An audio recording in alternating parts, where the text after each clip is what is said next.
Hello, everybody, and welcome to this Bullring Hot Lap. I'm Alan Dietz, glad to be here with you. And we're joined by the 2021 Daytona 500 winner, Michael McDowell, making news this week, going to Spire Motorsports in 2025. Michael, how did this all come about? Because for us, kind of looking in from the outside, this really seemed like it came out of left field.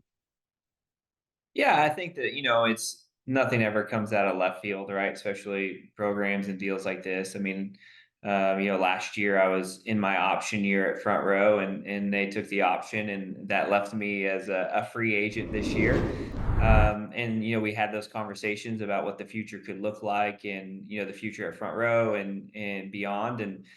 Yeah, it just felt like it was time to explore other opportunities and was able to, just in conversation, kind of in passing, talk to Jeff Dickerson at Spire and see what they had going on and what their future looked like. And that kind of led to, more conversations and engaging in more and more. After seeing their program, their potential, the people that they have, the investment that they're making, the investment they continue to make, and it was, it all came together pretty quickly and kind of last minute here as far as the last 2 weeks. So it wasn't like this grand scheme plan to go figure all this out. It just all started coming together. Obviously, people are going to have questions. You're so associated with Loves. Where's that at? And also, what kind of input are you going to have as far as a crew chief and car chief and things of that nature? Yeah, so in regards to the partners at Loves and our partners on the 34 car with Horizon Hobby and Bennabone and we got a lot of partners on that 34 car and those are always been front row sponsors and they'll continue to be front row sponsors. And so moving is definitely going to create a new beginning with that.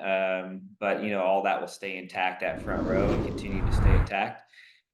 And then moving forward, as far as the personnel goes and building the team, kind of step one was getting the news out and getting this deal done, and then throughout the rest of this season and in the off season, start to put some of those pieces together of what the team will shape up to be like. But more than anything is just me staying focused on the year that I have in front of me and the job that I have in front of me with front row and the 34 car and we've had great speed all year, and so trying to get a win and get in the playoffs and do my job. And so I still have a job to be, that needs to be done at front row, and I plan on doing it.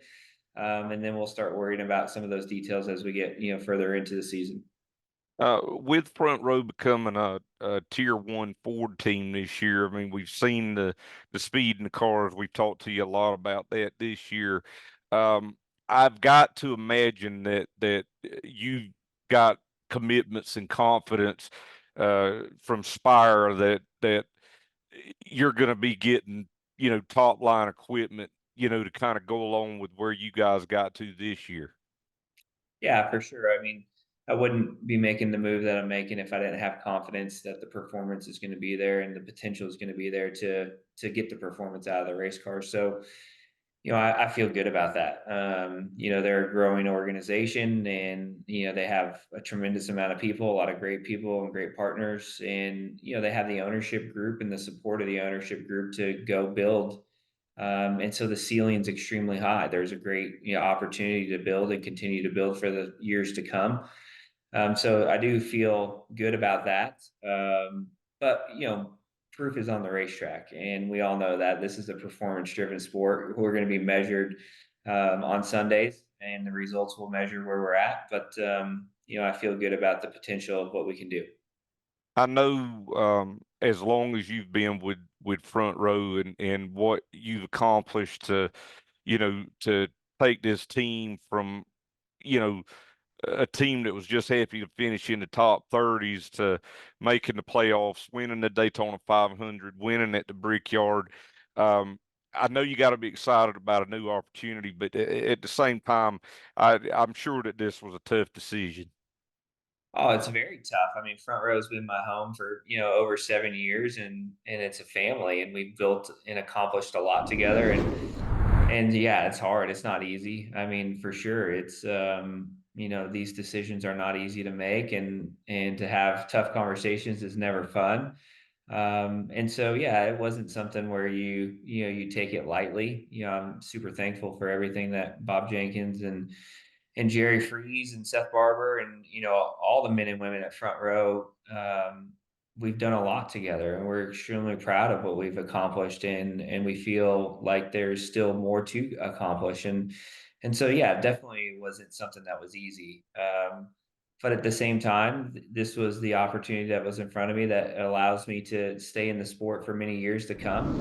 And so to be able to have that security and that confidence in being able to kind of do what I've set out to do, which is win races and contend for championships, and knowing that I'll have a future to do that was important.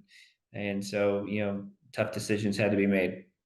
Well, congratulations on the opportunity. I'm sure you've been inundated the last couple of days with texts and phone calls and questions, and I appreciate you taking a few minutes to join with us today and tell us about it. All right, I appreciate it. Thank you.